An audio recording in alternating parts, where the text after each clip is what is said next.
talking today to Charlie Bostock, the Registrar of Uppingham School, one of the UK's leading boarding schools for 13 to 18-year-olds. Charlie, welcome. Thank you for joining us. It's an absolute pleasure to be here with you, Diana. Would you like to just give us a short introduction, sort of overview to Uppingham, please? Short overview to Uppingham. It is my absolute delight to introduce Uppingham to you. Uppingham is a school, as you've said, for 13 to 18-year-olds. We're a boarding school. Unequivocally, we're a boarding school. Today, we have a school roll of 805, amongst whom we have no weekly boarders. We have no flexi-boarders and just 22 day pupils. So our mission is to deliver as rich and full and all-round boarding education to our 783 full boarders. Okay, fantastic.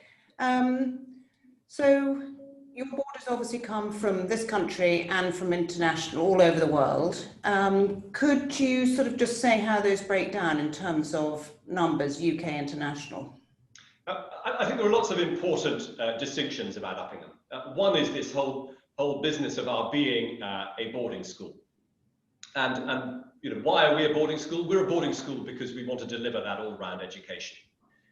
But boarding is going to be something that appeals to a breadth of people right across the world. As a school in this country, we are a national school. We draw families quite literally from Scotland to Sussex, from Suffolk to Somerset, and then internationally from Spain to Singapore. If I think about the makeup of the school, amongst our, let's call it 800 pupils, 550 live here in the UK and 250 live overseas. Of those 250 living overseas, perhaps 180 would not have English as their first language. And therefore there are another 70 English-speaking families overseas. We have, I would say, a little over 30 different nationalities represented in the school, living in slightly more countries than that. So unequivocally, a national boarding school with an international dimension. Okay, and in terms of admissions, how does it work for both UK and international families? All right, Diana, I could talk all day on this one, but let me just explain. As a school that takes pupils into year 9, guests need to understand that the majority of pupils will join into year 9. But we will take pupils into year 10 and indeed into the lower 6th as well. So this year, we've been joined by 140 pupils into year 9. We've been joined by 20 pupils into year 10, and we've been joined by 50 pupils into the lower 6th. So we have entry at a number of different points. For the textbook entry, for entry into year 9, you might take your pre-tests 2 years in advance. And therefore families might aim to be starting to explore schools in year 5 as they whittle a long list down to something shorter. During the course of year 6, we would hope to meet pupils because they will sit our tests at the beginning of year 7. Anybody who sits a test in year 7 and wins an offer from us, wins a place with us, they will have to sit a further test in year 8. Now, for many that would be common entrance, but where common entrance isn't offered by the candidate school, we have our own tests that we can offer. And those same tests can be used for late applicants. So for those families just beginning to explore the business of full boarding during the course of year 8, it's never too late to apply. The picture on lists, I would say at any school really, constantly changes. And therefore I'm always happy to consider applications on their own merit for entry at whatever point that may be. So in the course of a year, not only are we doing those pre-tests for the year 7s, we're testing late year 8s, we're testing pupils in year 9 who want to join us in year 10, and the same for year 11 seeking entry into the lower 6th.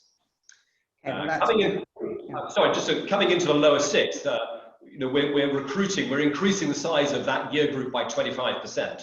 And therefore there is a lower sixth testing season as well. And that testing season is very much open at the moment.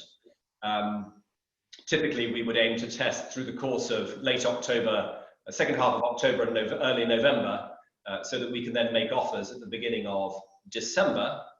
And once we know how those places are filled or not, there can be scope for later applicants to make late applications for lower sixth entry as well. Okay, well that's good to know, because we obviously at William Clarence, we have a lot of families who come a little later on in the classic UK process. So good to know. And in terms of families where English isn't their first language, obviously they've got to be able to understand the curriculum and things, but do you have a sort of EAL route as well for those families?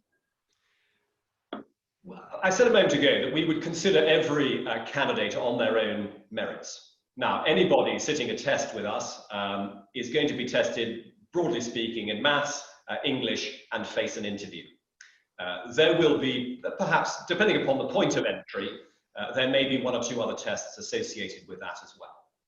So anybody seeking to come as an EAL candidate, they need to be able to sit an English paper. For an EAL candidate, for someone not taught in English, we probably wouldn't set them an English comprehension. We might just set them an English essay instead. And we would also, as I say, want to interview them. So long as we can, understand clearly, so long as they're able to cope with the business of interview and expressing themselves in those tests, then there's no reason why they shouldn't be able to win a place if they can show an appropriate standard. When they arrive, in the course of year 9, we will offer some EAL as part of the programme, if that's required. For pupils arriving into other year groups, we don't offer EAL as part of our taught curriculum, but it's something that we can provide as an additional extra if it's required.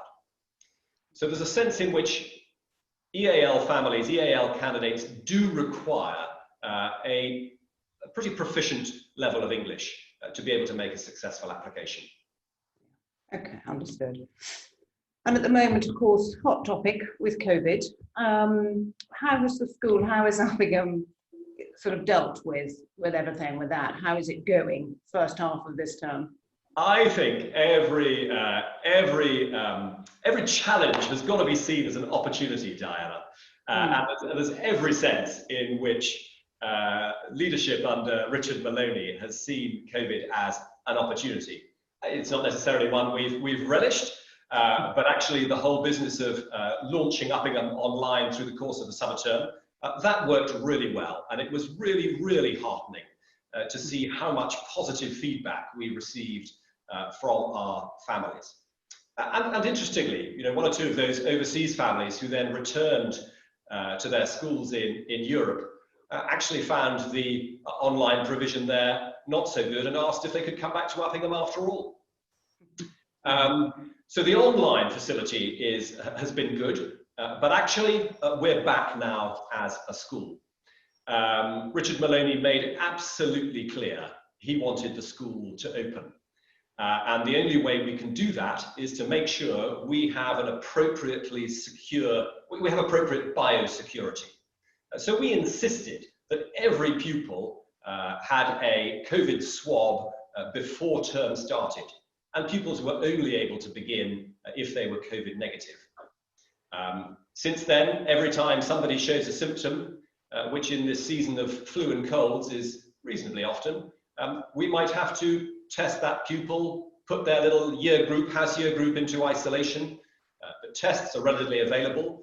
The feedback in the results is quick, and actually those pupils have been released back into the school. I think because we were so clear about starting the term with a negative COVID test, the fact that we are almost entirely boarding community, we don't have the same comings and goings. We don't have the same contact with people on public transport, for example. And actually, we haven't had a single COVID positive test through the course of the first half of term. So I think that's been a good test of our procedures. And accordingly, it means that we've run as as normal a school as might be possible. Pupils are going to classes, pupils are attending co-curricular events, there's a sporting program running, there's a drama program running, there's art, there's debating, there's music. It's all happening. It's happening in a slightly different way. There's a bit of social distancing, well, there's quite a lot of social distancing going on there. But the school is very much alive and well, and the pupils are relishing being back. Yes, I'm sure they are. I'm sure they are. And in terms of showing off the school, I imagine you're not able to sadly show parents around at the moment, but do you give them a sort of good virtual tour? How are you doing that? For the registrar, the deepest frustration is not being able to welcome guests into the school. So we're trying to bring the school alive through a series of virtual visiting days. Through the first half of this term, we've run almost 2 virtual visits a week, and we will continue that programme through the course of the second half of term. So when we can link the combination of bringing the school to life through a 90-minute virtual visit, we can then couple that and link that with private visits for families to meet housemasters or housemistresses and do that separately in addition. So there is that sense of a bespoke personal element to an Uppingham visit when you use those 2 methods to complement each other. Yeah, and have you had good feedback from those? Have parents found that a valuable experience, being able to do the whole virtual tour and sort of listening in and talking to people? Virtual tours, our virtual tours take the form of a number of videos, so people can get around and see the geography, the layout of the school, but they also get to meet quite a number of my colleagues. We've put together some pre-recorded interviews so that they can hear about the school from the academic management, from the co-curricular management, from the headmaster, but we also run a series of live interviews so that parents can ask through me questions of both some senior pupils, some junior pupils, and indeed some of our pastoral staff. So there's that opportunity to meet a housemaster and a housemistress kind of live on air during the course of a virtual visit. So that's the package, and we're offering that as a kind of 90-minute introduction to the school. And the feedback we've had from families so far has been very positive indeed, actually. Yeah, I mean, certainly our experience is that I think the schools are doing a fantastic job of making things as accessible as possible for parents and for students. So that's great. Okay, so looking ahead, getting away from COVID, I know the boarding, you talked about how important that is. You are a full boarding school, which for a lot of our international families is of course very important, that half the school is not going home on a Saturday afternoon. But just looking at the future, the school feels that is sustainable? You don't have plans to maybe move to a weekly model, which, you know, I think some of the UK families now might prefer? At the moment, there's no plan to alter the nature of Uppingham's boarding. We are a boarding school, that is our philosophy, we remain committed to that. We'd like to be able to engage with some of our local families to a greater degree.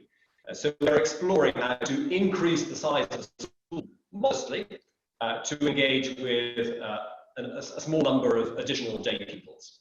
I said we have 22 in the school at the moment, so that number will rise. At the moment, that's our plan, to remain a school offering that full boarding philosophy and experience, but offering that to a slightly larger number of pupils by increasing the day count just a little. Yeah, okay, fantastic. And do you see, I mean, there's obviously so much in the press at the moment about, you know, international families. From an admissions point of view, are you still seeing a lot of international inquiries, international families wanting to come to this country for a good, you know, first-class education? International inquiries remain international. I'm so sorry, Diana. I think we've lost each other a little bit. Can you hear me all right? Yes, I can hear you. Yeah.